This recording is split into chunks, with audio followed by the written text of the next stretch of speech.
My name is Nakeya Fields, and the name of my practice is Fields Family Counseling Services.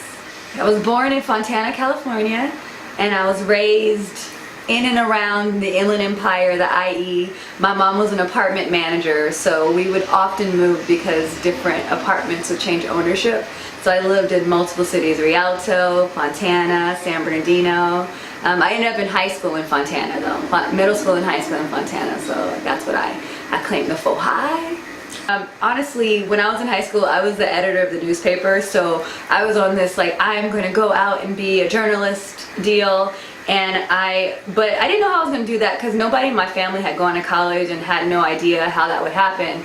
So I got a letter in the mail telling me that I was automatically accepted into Cal State San Bernardino because of my GPA.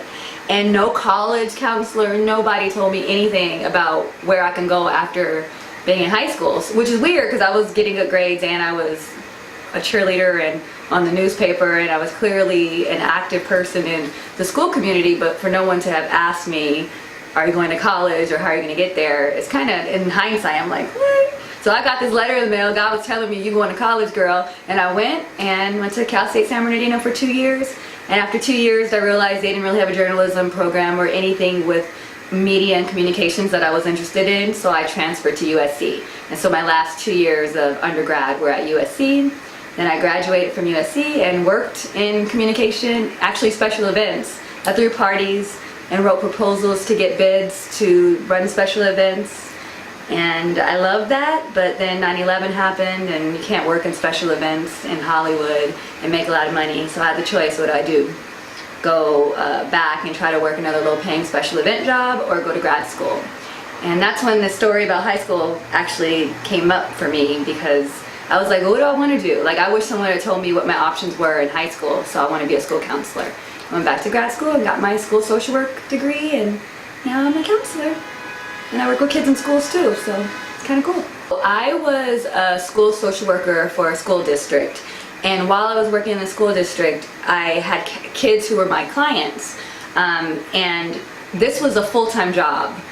So I was not in private practice at the time. I like to call it, when you don't work for yourself, slave to something, because I like to encourage self-employment.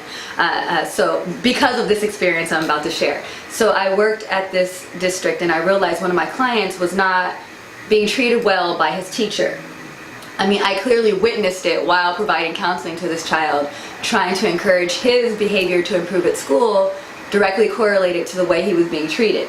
And as a black woman, I heard the things that were being said. You'll never be successful.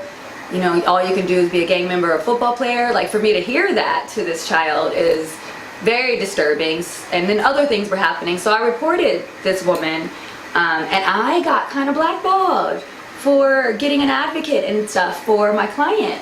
And that experience was interesting because here I was, I'm a licensed therapist at this point in time.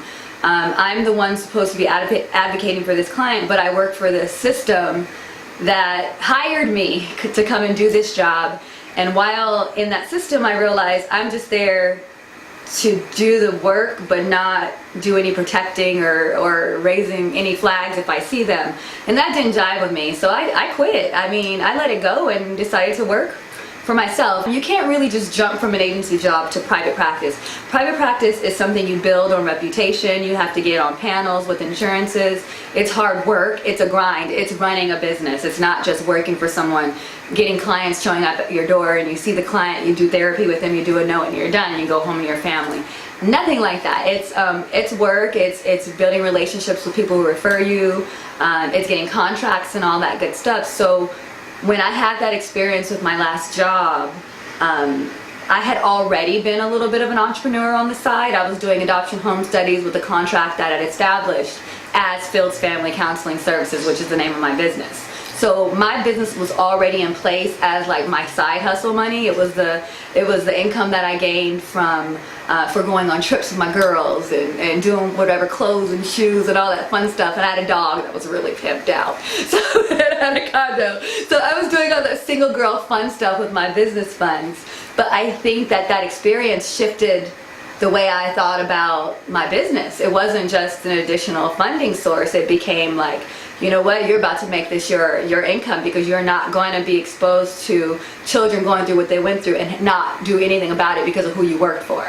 And that's essentially what happened in that experience. Like, I made reports, but there's nothing you can do beyond that. And then I eventually had to leave the job because I can't fight against my job to do the better thing. So this practice came from me saying, you know what, stop that job, go for it, get contracts, get clients. And that's what I did. I went out there and I networked. I found out how to get on insurance panels all by myself. I applied on my own. I convinced all my friends to work for me and get big contracts with schools and agencies and say, hey, we'll be your service provider. I wrote the proposals because I had experience in special events, writing proposals, so I knew how to put together language to get people to market and buy from me. So that's how my practice started. This is a practice that sees clients individually and couples and families and helps support their growth and their empowerment of the entire family. We don't accept people bringing their children here and dropping them off and say, hey, fix our kids. Although we are play therapists and we do specialize in children, we work with the whole family. So if that kid's having aggressive behaviors, they're seeing it somewhere, they're learning it somewhere. So we're working with the whole family to get that improved. So from that dynamic, we grew to working into schools. So we also have contracts with local schools around the area where we provide their IEP mandated services and any parenting and consulting services that they need outside of what the school provides. So we're kind of enmeshed within the community, within Altadena and Pasadena, as a school-based provider and the outpatient care that continues to help improve family dynamics, to help the child do better in school. So that's really my mission and my passion in working with children, is that if a family is improved, a child is improved, and then that child's family and all the cycle continues, that if we have happy children that are not as traumatized as they have to be, then our community will do better. Well, see, because I am a provider of IEP services, I go to two sides on this. I think IEP services are important. I think some children really do need additional supports. Not only because there's something going on with their brain, there might be a cognitive delay or something like a learning disability that they do need additional supports. That's what the IEP is really supposed to be for. Like, if you're dyslexic, you need supports to help you, have somebody help you. If you're deaf and hard of hearing, you do need those supports. Different things like that. I think where there has been a slippery slope in Pasadena and most places, this world that we are in, this America that we are in, is that the IEP has now been, there's an ED component, which is emotional disturbance, or sometimes it's just like, they call it ADD or ADHD. They give you a reason why you qualify for the special education services. You have to kind of get a diagnosis to get that, and that's one of them. And when emotional disturbance can be anything, you know, a child who lives in a community where there is crime might witness something on their walk to school which traumatizes them and creates a fear and a startle response, and the kid doesn't even realize that's why, you know, something's going on. They can't pay attention, they're moving and they're fidgeting in class, they can't sit still, they're nervous, their body is still reacting to something that frightened them. And you know, it might not have been that, it might have been something small or something they heard, something that inspires fear. Whatever it is, it's easier for those people in those communities, especially if they have people who don't understand teaching them, or as administrators in their schools, and they don't realize that some of these behaviors are not under their control. They're not just bad kids, and they need someone to be there to say they're not just bad kids. I talked to them, they experience this is what's going on with their body. And I think that's what I really try to do a lot, to help bridge that lack of education gap with administrators. Like, if you don't be so quick to say, this is what you see. Let's get a little bit more of the history. And if that's what we see, get them outside resources. Like, medical appointments cover counseling and therapy before you label them. And like you said, label them in school. Once they do have an IEP, and once they do even go to a non-public school, let's say they had behavior so bad that like a public school just kicked them out, and they ended up at a non-public school, which is a private school, but the academics are a little bit less focused on more of the behavior. So then the education of the child after they finish that is less than the child who got to stay in a regular program, if that makes sense. So that's where I think there is a disconnect. I think that it needs to be more merged, in that there's assessment piece that needs to be a little bit more culturally sensitive And I think that's what you were speaking to in your question. I think we have the church, a lot of us say, I have the church, I have the pastor, I have my church community, or I have my family. And I think those are all wonderful outlets. But I think that all those people can have an opinion and a judgment, and because they're so close to you and whatever you're interested in, that it could spread. And you know, there's always worry, can you be really authentic with that in the back of your mind? And when you go to a therapist, it is confidential. It's just between you and that therapist, and that therapist is trained to help you understand yourself and help you process through whatever you want to process without being that judgmental piece or being afraid that it's going to go and travel somewhere where it shouldn't. It should really be an open and safe place. In addition, I think everyone needs therapy, not just African American, blacks, you know, minorities in this world. All of us need an outlet to just vent and talk about whatever we want to talk about without having to engage in a reciprocal process that happens between two individuals. So if you have a conversation with your wife or your husband, you say, hey, how are you doing? And they say how they're doing. And then usually you have to have the conversation back just to be polite.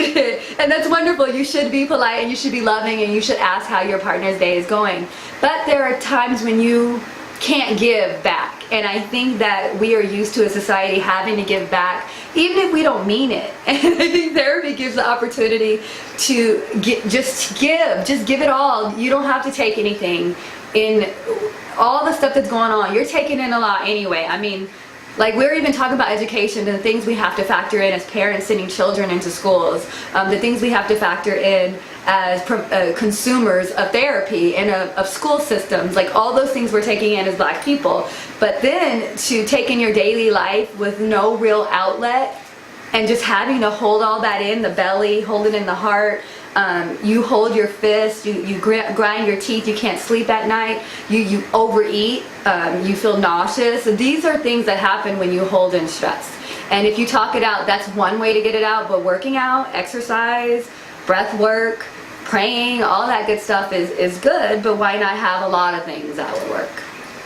I'm a whatever kind of person you are type therapist. So I'm a Gestalt-based therapist, which is the relationship between me and my client is the work.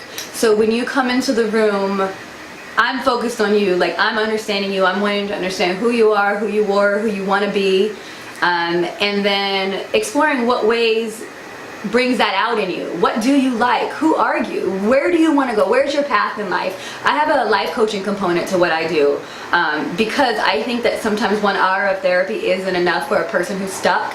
And a lot of us are stuck, like just stuck in where we want to be or where people told us we're supposed to be or what we think our job is or what promotion we're waiting for. We're just stuck somewhere, or what relationship we're waiting for. And I think that sometimes the thing that have us right where we are is ourselves.